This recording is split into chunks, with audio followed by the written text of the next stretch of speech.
Hello, my name is Cameron Pratt, and these are the things I think about my relationship and exploration into dopamine. Talking about dopamine seemed prevalent in creating brass tacks, especially with the looming TikTok ban. I remember circa 90 days ago when the first ban was passed for a grand total of 12 hours. In that time period, I woke up, and as per usual, I went to immediately shift into a state of brain rotting that I had grown accustomed to. Wherein I was met with a lack of access, I set down my device and stared. Well, let me tell you what, the ceiling fan was quite the sight. In short order, I got out of bed and went about my day. As I reflected on this, I came to understand that just how deep the hooks of social media had gotten into me. To be fair, it wasn't like I had anywhere in particular to be during this time period. All the same, my dopaminergic system was crying out for a source. Instagram, Facebook, YouTube, none of it was satisfying the expected onslaught of content that TikTok was giving to me. And so went the discourse of the political stunt that we bore witness to on that day. What with the current administration, quote unquote, saving TikTok prior to their inauguration. The mass exodus to Red Note, the irony of it being literally the state-run media app by the Chinese Communist Party not being lost, was cold and put to rest as TikTok, to quote Kesha, was back on the clock. The party didn't stop. No, no. And the world continued to spin as it once had.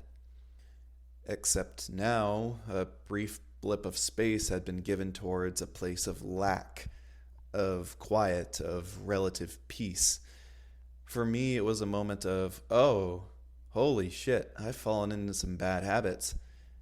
I have a hunch I'm not the only one. Understand, too, I think TikTok is great, as are at their core all of the other social medias. The ability to cultivate and share news, music, pop culture, and more with these tools is extraordinary. We truly are blessed to live in a world where access has never been easier to our measures of interest.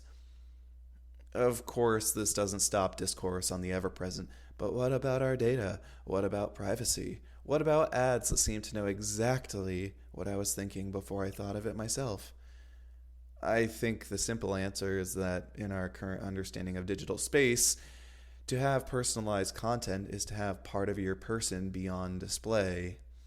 But by that same measure, I can't claim to be a data scientist, and that issue, such as it is for another place and time. So, for a brief point in time, I, and many others, was allowed a space to see what life was like without a source to gas up our reward centers. And wouldn't you know it, I was fine. Life was fine. With my energy, with nowhere to reach out to, I was able to redirect it back into myself and focus on other, more beneficial practices, like an early gym session or more time spent writing. That, I think, is my main takeaway from this whole process. Not just in the week I spent doing a healthy chunk of research on dopamine and writing about it, but in this journey as I reevaluate my own relationship with social media.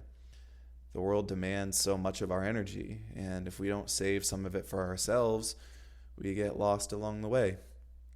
Channeling inward instead of devoting it to what makes us feel good allows us to act true to our own self-interest, whatever form that happens to take. As for the bits on evolution, there is something to be said about our humanity as pertaining to our capacity to create. If what we make is an extension of our will, is it not just as well a part of our autonomy to exist? Is there a firm line that separates what we can do biologically with synthetic creation? Harkening back to something I referenced last week, dystopian worlds like Cyberpunk 2077 or Ready Player One offer us glimpses into a world where we can either integrate or immerse ourselves fully into the digital space. Hell, even the core argument at the end of the Mass Effect series has to do with creator-creation relationships, AI and the synthesis of organic and synthetic beings. Now, while we aren't nearly close to that type of thing, we are at a stage where we are facing true questions on the impact of what our creations do to regulate our physical spaces, which is why Dopamine offered such a fantastic lens by which to view this contemporary topic. Through this process, what presented itself to me was a very clear message on temperance. Too much of a good thing is a very real phenomenon. By that same vein, it can be so easy to lose ourselves to the things that satisfy our cravings with little to no effort. Long-term satisfaction then seems to require long-term accomplishment. That is, the things by which we can sink our teeth into and invest ourselves in are the things that will pay us back dividends in the form of self-actualization. For me, tax and tax media is what sprouted out of my own redirection of energy. If given a chance, what would yours be? Overall, it's readily apparent to me that our rewards and motivations are best dictated by our inner voices. And while that may seem readily apparent and obvious, the copious amount of ways to become addicted to dopamine spiking things, both in and out of the digital space, is profoundly large. With finding a source having never been easier, we are therein tasked to operate on a system of rejection, which in the moment can feel defeating.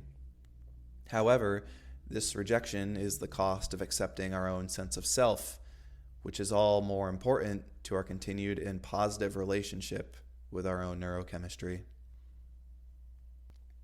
My name is Cameron. Thank you for joining us on this reflective journey today. You can find all things Tax Media on Blue Sky, Instagram, and TikTok at Tax Media. That is at TACKS Media.